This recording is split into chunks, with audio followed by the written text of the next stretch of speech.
सभ्यता का विकास हुआ था, मानव सभ्यता का, ये उस समय के हैं या महाभारत काल से भी पूर्व के हैं। इस वीडियो में आगे आपको हम दिखाएंगे ये सारा, ये चट्टान के ऊपर किस प्रकार के चित्र बने हुए हैं। ये सामदा गांव है जो सोडावा से लगभग 5-6 किलोमीटर पड़ता है। अलवर बहरोड रूट के ऊपर साइड में आ जाता है। ये उस रूट से ये लगभग 4 किलोमीटर पड़ता है। इधर सोडावा से नियर इधर ततारपुर है और ये ऊपर पहाड़ी पर मंदिर बना हुआ है जिसके दर्शन कराएंगे, जो प्राकृतिक शिवलिंग है। आप देखिए ये सारा का सारा देखिए, ये इसका मेन गेट है सामने, इससे चलेंगे। रोज़ाना भगत काफ़ी आते हैं यहाँ पर और यहाँ दर्शन करके जाते हैं। सीढ़ियाँ हैं जो चढ़ते हैं अपन, देखो ऐसे अब गिनी तो नहीं जाएंगी सीढ़ियाँ, लेकिन बहुत सी ऊपर तक सीढ़ियाँ। और ये ऊपर का कवर है जो बरसात के अंदर, धूप के अंदर भक्तों के बचाव के लिए, सुविधा के लिए, जिससे ना धूप लगे ना बरसात में वो भीगे, उसके लिए ये बनाया हुआ है। आप देखिए ठेठ तक इसी तरीके की सीढ़ियाँ चढ़ी हुई है। ये प्रकृति की देन है, प्राकृतिक पहाड़ी है। इस पहाड़ी पर ही प्राकृतिक ही शिवलिंग है। ये जिस तरीके से केदारनाथ जी के अंदर है उसी तरीके से यहाँ पे शिवलिंग है। ये सीढ़ियाँ देखो साइड में भी सफ़ेद दिखाई दे रही हैं, बनी हुई हैं, इधर भी साइड में, और बीच में रोज़ाना के लिए जब मेला भरता है इसका तो सभी सीढ़ियों का उपयोग होता है। आप देखिए विशाल चट्टानों से घिरी हुई पहाड़ी है। ये सपाट पहाड़ी है पूरी, देखिए आप, पूरी सपाट पहाड़ी है। इस पर ये बोल्डर्स कितने बड़े बड़े मोटे, ये आपको दिखाता हूँ, इस साइड में भी दिखाता हूँ। देखिए आप, इसकी अलग ही है, बहुत पुरानी पहाड़ी है ये कहते हैं महाभारत कालीन मंदिर बताया जाता है। ये उस समय से भी पहले का मंदिर है। ये कब कैसे प्रकट हुए भोलेनाथ, इसके बारे में यहाँ आसपास गांव वालों किसी को कोई पता नहीं। ये चट्टानों का स्वरूप देखिए आप, किस प्रकार के चट्टानें, आपको चट्टानें दिखा रहा हूँ मैं। यहाँ पे पहले जंगली जानवर वगैरह हैं, इनमें रहते थे, छुपे रहते थे। एक से एक चट्टान है, बिल्कुल सामने आप देख रहे हैं, बिल्कुल ये पानी कुंडियों से आगे, उसको शेषनाग चट्टानी बोलते हैं। ये ऊपर इसके ओम बना हुआ है, साइड में इस ओम के कोने में सफ़ेद दीवार के नीचे एक वो फन सा दिखाई देता है, उसको बोलते हैं शेषनाग चट्टान।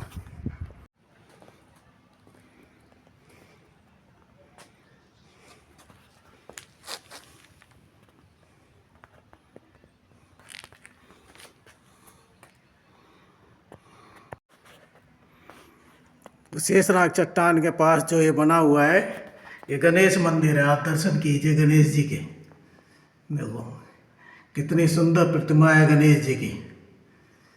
ये भोलेनाथ से पहले गणेश जी के दर्शन होते हैं।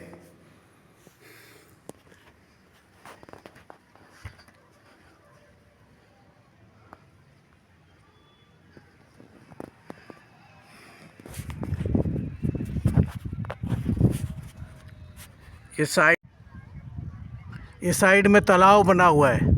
ये बरसाती पानी, पहले इसी से काम चलता था, अब तो व्यवस्थाएं हो गई हैं, लेकिन पहले इस के अंदर ये कुंड जो बना हुआ है, इस कुंड के पानी से ही सारा काम यहाँ पर होता था। गणेश मंदिर के पास ये तिबारा है जहाँ साधु तपते हैं। इसकी विशेषता क्या है कि ये जो गद्दी, ये भी एक चट्टान की बनी हुई है, और एक ये चट्टान के अंदर ही धूना बना हुआ है। जब भी यहाँ कोई साधु रहता है, तपस्या करता है या करना चाहता है, अब वो यहाँ पर तपस्या कर सकता है। इसके जंगली जानवरों से बचाव के लिए देखिए ये एक पूरा कमरा जिसका छोटा सा दरवाज़ा है और उसके अंदर निवास करते हैं साधु। ये सामने देखिए सामदा गांव है। आज से इस मंदिर के दर्शन करने मैं लगभग 50 साल पहले आया था, और आज दोबारा दर्शन करने का अवसर मिल रहा है, जब ये बहुत कच्चे मकान हुआ करते थे सब। यहाँ पे पक्का मकान एक भी नहीं था उस समय। तो आप देखिए किस तरीके से चट्टान के अंदर पाइप है ना, गड्ढे बना बना कर आप देखिए इस तरीके से पाइप इसमें लगाए गए हैं। फिर ये रेलिंग लगाई गई है जिससे वृद्ध और बच्चों को चढ़ने के अंदर कोई परेशानी नहीं हो। सब पाइप चट्टानों में लगाए हुए हैं आप देखिए, सब चट्टानों के अंदर ड्रिल कर करके काफ़ी कठिन मेहनत करके सुविधाएं उपलब्ध कराई गई। देखिए लगभग अपन मंदिर पर चढ़ ही गए आखिर। आप इसके देखो चारों तरफ का सीन है, ये प्रकृति है, ये पसरी हुई चट्टान है। नीचे वो देख रहे हैं अपन गणेश मंदिर, धीरे धीरे वहाँ से चढ़ के आए अपन। ये पूरा गांव है आप देखिए। आखिर हम उस चट्टान के पास पहुँच गए जिस चट्टान के बिल्कुल पीछे जो शिवालय स्थित है। देखिए कितनी बड़ी चट्टान है, विशाल चट्टान है। इसके बिल्कुल पीछे की साइड के अंदर ये मंदिर है भोलेनाथ का। बस अपन 5 मिनट में पहुंचने वाले ही हैं। तो चट्टान का स्वरूप देखिए, चट्टान का कितनी विशाल चट्टान है, इनसे घिरा हुआ है शिवालय। ये चारों तरफ ये चट्टानें हैं। ये पानी का टैंक है, पानी का आप देखिए। यहाँ नीचे से मोटर से पानी इसमें भरा जाता है, नीचे से मोटर पहुँचाती है यहाँ तक पानी। ये बानर विश्राम कर रहे हैं सीढ़ियों में, आपको दिखाई दे रहे होंगे। मैं धीरे धीरे आगे बढ़ता हूँ। देखो कितनी देर तक रहते हैं सीढ़ियों में। ये धूप का सेवन कर रहे हैं, एक दूसरे की सेवा शुश्रूषा में लगे हुए हैं। छोटे बच्चे ऊपर खेल रहे हैं, देखिए ये छोटे बच्चे खेल रहे हैं। ये बानर एक दूसरे की सेवा शुश्रूषा में लगे हुए हैं। आप देखते जाइए, डर भी लग रहा है, आगे बढ़ भी रहे हैं। आप देखिए सब वो बच्चे हैं, यहाँ बंदर है, देखिए बंदर ये जा रहे हैं धीरे धीरे नीचे की तरफ। ये उधर लोट पलेटा खा रहे हैं, उधर फ्रीजर लगा हुआ है, उधर फ्रीजर लगा हुआ है। ये कीर्तन हॉल है यहाँ। आप देखिए चारों तरफ सीढ़ियाँ हैं, इधर से भी सीढ़ी जाती है सामने और इधर से भी सीढ़ी जाती है। और ये कीर्तन हॉल है और उधर से भी शायद रास्ता जाने का है। ये इधर देखिए आप, ये चट्टानें हैं, आपको दिखाता हूँ मैं कितनी विशाल चट्टानें हैं। तो पहाड़ी को कटाई करके किस तरीके से बनाया हुआ है पूरा ये परिसर देखिए आप। ये आरती की मशीन देखो किस कलाकारी से ऊपर स्टैंड पे लगाई हुई है। जिस तरीके से एसी लगाते हैं उस तरीके से ये मशीन लगाई हुई है। ये देखिए आप चट्टान, आप देख रहे हो। ओम नमः शिवाय। आरती जगदीश जी की है यहाँ पे दर्शन करने के लिए ये स्थान बनाया हुआ है। कितनी विशाल चट्टानें हैं, चट्टानों के पीछे से भी रास्ता है। उस गुफा में से भोलेनाथ के दर्शन करने के लिए जाया जाता है। उधर मैं ले चलता हूँ आपको इन सीढ़ियों के बीच में से, फिर अपन ऊपर चलेंगे। ये रास्ता है, ये रेलिंग लगाई हुई है। इस रेलिंग के अंदर से अपन धीरे धीरे बढ़ते हैं। ये जो गोला बनाया हुआ है, ये कोरोना के टाइम में गोले बनाए हुए थे, जो अब कुछ तो मिट गए हैं, कुछ हैं अभी बरकरार दर्शन करने के लिए। आप देखिए, आप चले आइए। ये जंगला है, देखो पीछे पूरा जंगल है। इसके अंदर अपन धीरे बढ़ते जा रहे हैं दर्शन करते हुए। ये साइड के अंदर ये पीछे का हिस्सा है, पश्चिमी हिस्सा मंदिर का। पूरे हिस्से से अपन चढ़े और पश्चिम का हिस्सा ये है, पूरी फसल, पूरी खेती बाड़ी है। अपन अभी शिव जी के भोलेनाथ के दर्शन करने के लिए जा रहे हैं। ये गुफा है, ये पतली गुफा है। इस गुफा से अंदर पहुंचते हैं सब दर्शन करने के लिए। नीचे नीचे सब इधर से भोलेनाथ के दर्शन करने जाते हैं। देखिए आप, पुराना रास्ता यही है। ये दिखाई दे रही है आपको गुफा, इधर से जाया जाता है। और दूसरी साइड से यदि कोई रास्ता बना है तो वो मैं आपको दिखाऊंगा उधर से निकल के। मैं इधर से चलता हूँ अभी। देखिए आप देखिए कितनी कठिन परिस्थितियों के अंदर मैं इसमें घुटने टेक कर दर्शन करने जा रहा हूँ। मैं आपको भोलेनाथ का दर्शन कराऊंगा। सभी इसी तरीके से इस गुफा के अंदर प्रवेश करते हैं, चाहे मोटा आदमी हो चाहे पतला आदमी हो, सभी इस तरीके से अंदर घुसेंगे। आप देखिए, आगे तक दिखाता हूँ मैं आपको। आप देखिए, आप नीचे से ऊपर तक लगभग ये 2.25 फुट, 2.5 फुट के लगभग है, 2.25 फुट से ऊपर आप ये भोलेनाथ के दर्शन कर रहे हैं। प्राकृतिक रूप से आप देखिए, इसमें जल चढ़ाया गया है। इस पे जल की बूंदें इस पे टपक रही हैं, जो निरंतर आती रहती हैं। आप देखिए, आप ये जलेरी है, ये भक्तों ने चढ़ाया हुआ है। आपको भोलेनाथ के दर्शन कराए मैंने। आप देखिए कितने सुंदर दर्शन हुए। मैं बिल्कुल इसमें फंस चुका हूँ। आप देखिए, इसमें वापस ही निकला जाएगा और कोई रास्ता नहीं है इसमें से निकलने का। आपको एक विलक्षण, विशेष, ख्याति प्राप्त, हजारों हजार साल पुराना मंदिर, जो एक महाभारत कालीन से भी पूर्व का बना हुआ है। आप देखिए, ये मंदिर देखिए आप, कितना पुराना मंदिर है, कितना विशाल, अपने आप प्रकट हुई भोलेनाथ की ये प्रतिमा आपने देखी। बिल्कुल आप दोबारा देखिए, मैं दूर से दिखाता हूँ। धीरे धीरे मैं पीछे आ रहा हूँ। प्राकृतिक रूप से बनी हुई ये प्रतिमा, ये विलक्षण प्रतिमा, आप दर्शन कीजिए। मुंह मांगी मुरादें पूरी होती हैं।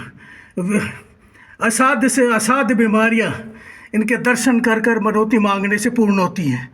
ये अपना एक धर्म है। ये बहुत पुराना और ये ऐतिहासिक स्थान है। ये मंदिर के देखिए आप, ये पश्चिम के ये जो बनी हुई चट्टानें, ये चट्टानें सारी की सारी, ये चट्टान सारी, ये इसके उत्तर पश्चिम की चट्टानें, ये पश्चिम साइड की चट्टानें। ऊपर से लेके आप देखिए नीचे तक वानर हैं। तो वानर इधर है, मधुमक्खी के छत्ते लगे हुए हैं पीछे आप देखिए, और 2 छत्ते लगे हुए हैं मधुमक्खी के चट्टानों के ऊपर सिरे पे, वो चिपके हुए हैं। देखो आप देखिए, ये दिख रहे हैं ऊपर नीचे 2 कोने में। इसको बड़ा करके देखिए आप को। अब आपको मैं माता पार्वती के दर्शन कराता हूँ। इसी भोलेनाथ के साइड में जो ये गुफा है, ये जो रास्ता जा रहा है देखिए आप, ये माता पार्वती के दर्शन कराने ले जा रहा हूँ मैं। ये भी चट्टानों के बीच से ऐसे घुसना पड़ता है। बहुत विकट दरार है एक छोटी सी। इस छोटी सी दरार से माँ पार्वती के दर्शन करने के लिए बढ़ रहे हैं अपन धीरे धीरे। आप देखिए, दोनों तरफ चट्टान है, इधर ये चट्टान, इधर ये। अपन धीरे धीरे धीरे, ये सामने देखिए प्रतिमा, ये माँ के दर्शन कीजिए आप, ये माता जी के दर्शन कीजिए आप। ये माँ पार्वती बराजरी है यहाँ पे। ये भी प्राकृतिक रूप से यही है।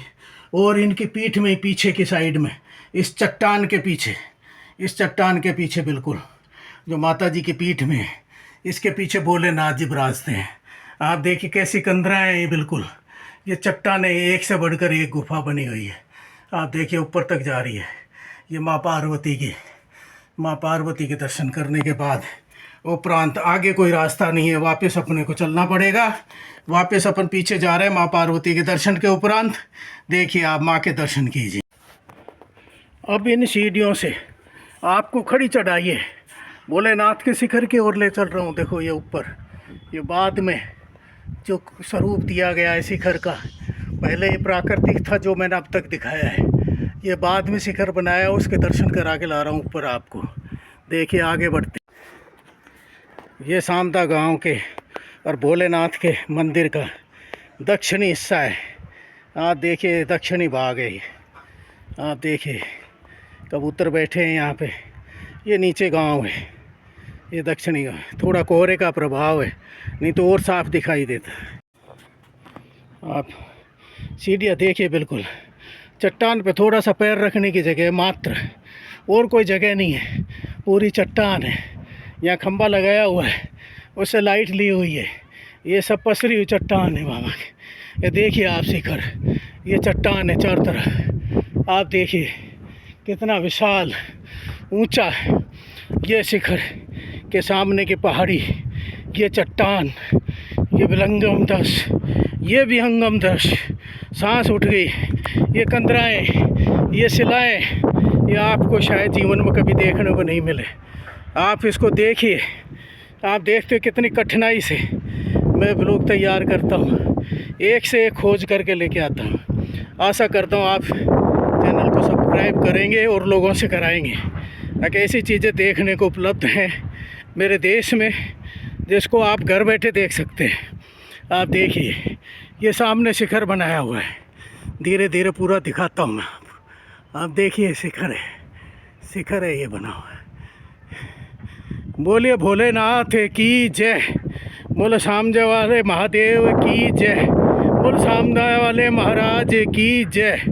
ओम नमः शिवाय, ओम नमः शिवाय, ओम नमः शिवाय। ये वृक्ष आप देख रहे हैं, ये ऊपर से वो भोलेनाथ के ऊपर जहाँ वो प्रकट हुए हैं, इधर से जा नहीं सकते, उतर नहीं सकते इन कंदराओं के अंदर, लेकिन भोलेनाथ के ऊपर जो रोशनी आती है वो इसी कंदरा से आती है। आप देखिए, ये कंदरा बनी हुई है, यहाँ से वहाँ तक जो रोशनी जाती है वो सब इसी कंदरा से जाती है। आप देख रहे हैं, इधर ये पार्वती जी हैं, और इधर देखिए आप नीचे तक देख रहे हैं। आप बिल्कुल नीचे रोशनी दिखाई दे रही होगी आपको। ये पेड़ की शाखाओं के बीच में से आप जो देख रहे हैं सफ़ेद, ये बहुत नीचे तक, लगभग 100 फीट नीचे तक ये जा रही है। नीचे चट्टान के बीच में से जो रोशनी दिखाई दे रही है, आप देखिए कैसी कैसी कंदराएँ, विशाल कंदराएँ। कावड़ हरिद्वार से, गोमुख से ला के चढ़ाई हुई कावड़ हैं बाबा के। ये बाबा के बिल्कुल जो प्रकट हुए हैं उस चट्टान के ऊपर चढ़ाई हुई है। आप देखिए, विहंगम दृश्य देखिए, खेती देखिए आप चारों तरफ। ये यहाँ पे नव निर्माण किया जा रहा है। यहाँ पे देखो आगे क्या विचार है कमेटी की, यहाँ की कमेटी क्या मनाते। ये चट्टानें देखिए आप, बिल्कुल इस पहाड़ी के शिखर से आप देखिए चारों तरफ का दृश्य देखिए आप। जय हो भोले, हे प्रभु जय हो, दीन बंधु दीनानाथ तेरी जय हो। आगे अब वीडियो ख़त्म करते हैं, आगे बढ़ते हैं, अब नीचे उतरने की तैयारी करते हैं। देखिए, अब चढ़ तो आए, लेकिन उतरने के लिए बड़ी सावधानी बरतने की बात है। चढ़ने से कठिन उतरना है आप, क्योंकि सीढ़ियाँ तो ये खाली वैसे ही पैर रखने के लिए बनाई हुई है। हवा ज़्यादा चल रही है, बहुत सावधानी से नीचे जाना है अपने को, बड़ी सावधानी से। देखिए, मैं मोबाइल बंद करता हूँ, ये नाम मात्र की पैर रखने की जगह है, बहुत सावधानी से उतरना पड़ेगा। आगे वानर भी हैं, इसलिए धन्यवाद कहते हुए मैं आगे बढ़ता हूँ। आप देख रहे हैं सीढ़ियाँ बिल्कुल 90 के कोण पे, बिल्कुल 90 के कोण पे से उतरना पड़ेगा।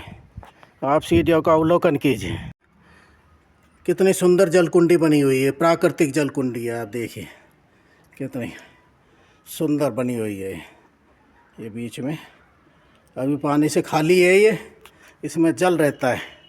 आप देखिए, आप देख रहे हैं चट्टानों का स्वरूप, किस प्रकार की चट्टानें हैं ये। आप कटाव देखिए, बिल्कुल अदर पदर रखी हुई है। ये सारी चट्टानें हैं ना ये। आप देखिए जैसे द्वार बना हुआ, इस तरीके की चट्टान बनी हुई है। ये सब चट्टानें देखिए आप, ये हवा से ही इनका ये स्वरूप बना हुआ है, हवा पानी से अपने आप ही। ये एक विशेष प्रकार का पत्थर है यहाँ, जो आसपास के किसी भी पहाड़ी में नहीं दिखाई देगा आपको, यहाँ इधर नहीं मिलेगा। ये चट्टानें सब अलग ही प्रकार की चट्टानें हैं। ये कितनी खड़ी सीढ़ियाँ हैं, आप देखिए आप, बिल्कुल खड़ी सीढ़ियाँ हैं। इन सीढ़ियों के ऊपर आप देख रहे हैं, देखिए आप ऊपर तक चले जाइए। ये मंकी बैठा हुआ है बीच में, आप देखो, ये सब खड़ी सीढ़ियाँ हैं, ऊपर तक सीढ़ी जाती हैं। ये चट्टानें हैं, साइड में चट्टानें, बीच में सीढ़ियाँ हैं, नीचे भी ये सीढ़ियाँ हैं, दोनों साइड में सीढ़ियाँ बनाई हुई है। आप देखिए आप, ये भगत आ रहा है ऊपर, आप देखिए, देखो भगत रोज़ाना सब दर्शन करने आते हैं बाबा के। बड़ी कठिन चढ़ाई है, फिर भी रोज़ाना दर्शन करने आते हैं। ये वो पौराणिक शिलाएं हैं जिनके बारे में मैं इस वीडियो में शुरू में बताया था आपको। ये वही भोलेनाथ की जो ये पहाड़ी है उसके दक्षिणी हिस्से में नीचे आके ये शिलालेख समझो या ये शिलाओं के ऊपर चित्र हैं, पता नहीं किस प्रकार के कलर से। देखो कोई आकृति तो ऐसी दिखती है जैसे हाथ छाप रखा है, जैसे हाथ बना हुआ है। ये हाथ बना हुआ है। देखो ये कितने ही हाथ बना रखे हैं यहाँ पे, है ना। ये पता नहीं, ये पौराणिक चीजें हैं। ये आज से पता नहीं कितने 5000 साल 10,000 साल पुरानी है, क्या है। काफी साल तो हमारे 60 साल का तो हम ही होगा सर। 70 साल का तो मैं हो गया। 50 साल पहले तो मैं देख के गया था इधर। आपकी जो पहले बार कच्ची सड़क बनी थी ये सामदा की 80 के लगभग, जब मैं PWD में नौकरी करता था। बिल्कुल सही है साहब। जब देख के गया था मैं। आप देखिए चारों तरफ से इस चट्टान पे मैंने दिखाया आपको। ये कितने वर्षों पुराने हैं पता ही नहीं है। कोई पता नहीं। अरे किस चीज़ के हैं ये भी पता नहीं है। मिटता ही नहीं। ये मिटते भी नहीं है। आप देखिए ये इस साइड के अंदर और है। देखो ये क्या कोई मकान बना रखे हैं या कोई नक्शा है ये। बिल्कुल सही है। आप देखिए जैसे कोई गांव बसा रखा हो, कोई संकेत हो इस तरीके का। अधिकतर इसमें हाथ के निशान है। हाथ के ये देखो ये आदमी की से बना रखा है चित्र, ये फिर इसके ऊपर हाथ का निशान है। आप देखिए ये पता नहीं 10,000 साल पुराने हैं, कितने पुराने हैं। महाभारत कालीन के हैं। ये प्रकृति का कोई मालूम नहीं है। आज भी वैसे के वैसे बरकरार है। 50 साल पहले भी मैंने देखा था ये, तब भी ऐसे ही थे।